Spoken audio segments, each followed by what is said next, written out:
Coba bayangkan, kalau sekelas presiden aja tidak tahu dan tidak dilapori, terus menteri yang bikin kebijakan itu, yang tiba-tiba mengambil keputusan itu atas izin dan instruksi dari siapa coba? Kalian tahu kan? Atas instruksi dari siapa? Di negara ini paling gampang untuk mengalihkan isu adalah dengan mempermainkan nasib rakyat kecil. Menyusahkan urusan perut rakyat kecil. Mengambil kesenangan dan kemudahan rakyat kecil.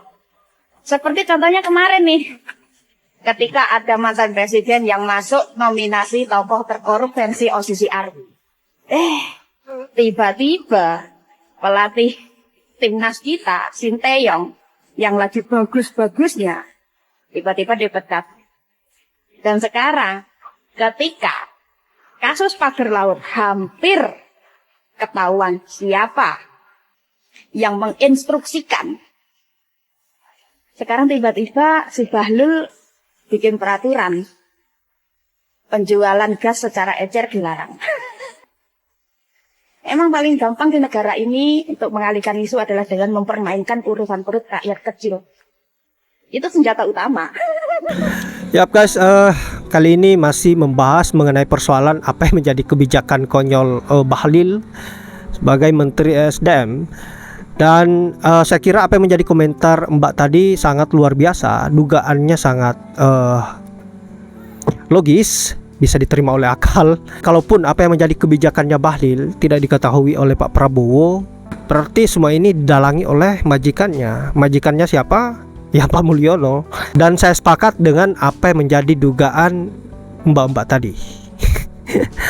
Nah sahabat-sahabat, saya kira baiknya kita lanjut dulu ke videonya, bagaimana komentar-komentar para netizen. Dan ada juga Bang Saiful Saman yang kuat dugaannya juga bahwa semua ini adalah perintah dari Mulyono.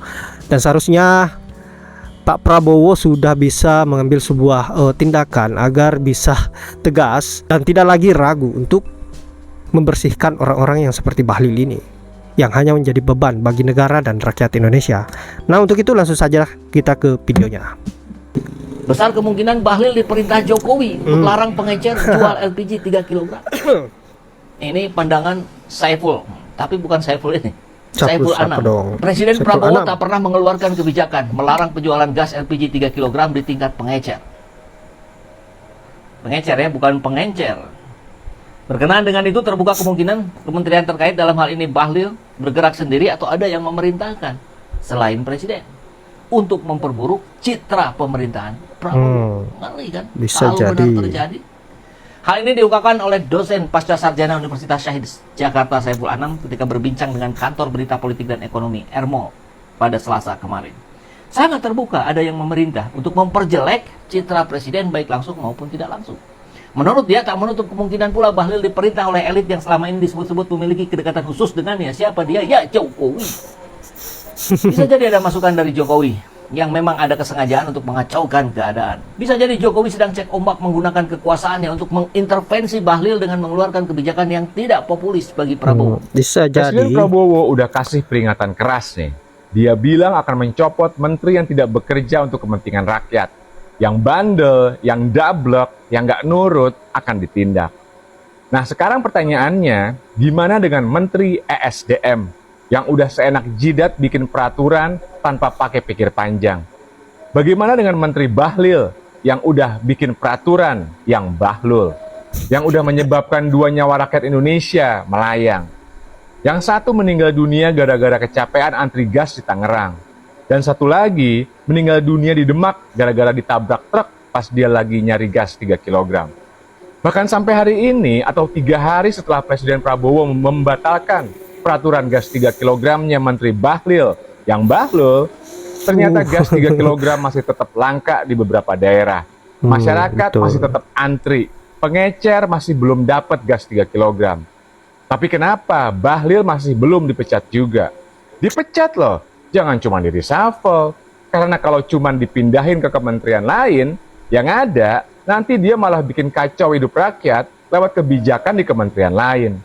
2 nyawa udah melayang, 1 Indonesia udah dibikin susah dan resah sama peraturan bahlulnya Menteri Bahlil. Tapi kok Bahlil belum dipecat juga? Lah kan rakyat jadi bertanya-tanya, ini pernyataan Presiden Prabowo serius nggak? Apa karena Bahlil ketua umum Golkar? Apa karena Bahlil orangnya Jokowi? Kan rakyat jadi ragu. Bener nggak sih Prabowo itu presiden yang bekerja untuk kepentingan rakyat? Malah ada juga loh yang berpendapat kalau kisruh gas 3 kg ini adalah settingan supaya di ujungnya Pak Presiden bisa tampil sebagai pahlawan dengan membatalkan peraturan tersebut. Lah ini kan nggak bagus buat citra Presiden Prabowo. Jadi gampangnya pecat aja Bahlil. Karena dia udah bikin hidup rakyat se-Indonesia jadi susah. Udah 2 nyawa melayang. Udah rame luapan emosi netizen. Jadi Presiden Prabowo butuh alasan apa lagi untuk mecat Bahlil? Pecat aja Menteri Bahlil Pak Presiden. Kami, jutaan rakyat yang menjadi korban dari peraturan yang bahlul, mendukung pemecatan Bahlil. Salam semangat antitesa 24. Pemerintah kita ini ada-ada aja ya. Yang LPG langka buat rakyat susah. Yang tidak bayar pajak, SIM tidak bisa ngurus. Paspor. Rakyat selalu ditekan. Dibilang gagal nanti salah.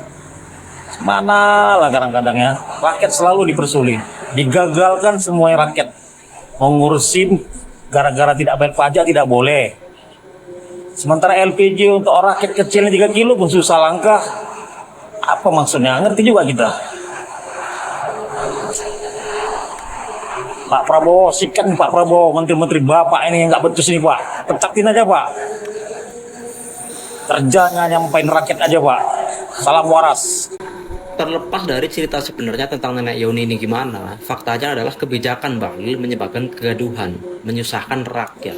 Seorang pemimpin yang membuat kebijakan tidak bisa hanya bergantung pada data atau asumsi birokrasi. Dia harus bertanggung jawab atas dampak langsung dan nyata pada kehidupan rakyat. Kebijakannya menyebabkan antrian panjang, menyusahkan hajat hidup orang banyak. Adalah bentuk pengabaian etis terhadap pengalaman manusiawi. Tanggung jawab etis itu bukan hanya soal masa depan yang jauh, tetapi soal menghadapi penderitaan yang langsung hadir di depan mata. Bahlil mengambil keputusan tanpa memahami konteks sosial di lapangan, menunjukkan reduksi manusia menjadi sekedar angka atau objek kebijakan, bukan subjek yang hidup dan menderita. Kata Jean-Paul Sartre dalam Being and Nothingness, manusia dikutuk untuk bebas. Karena begitu, ia dilemparkan ke dunia. Ia bertanggung jawab atas segala tindakannya. Jadi jangan berdalih, nggak usah ngeles. Minta maaf bukan tanggung jawab. Mundur atau dipecat.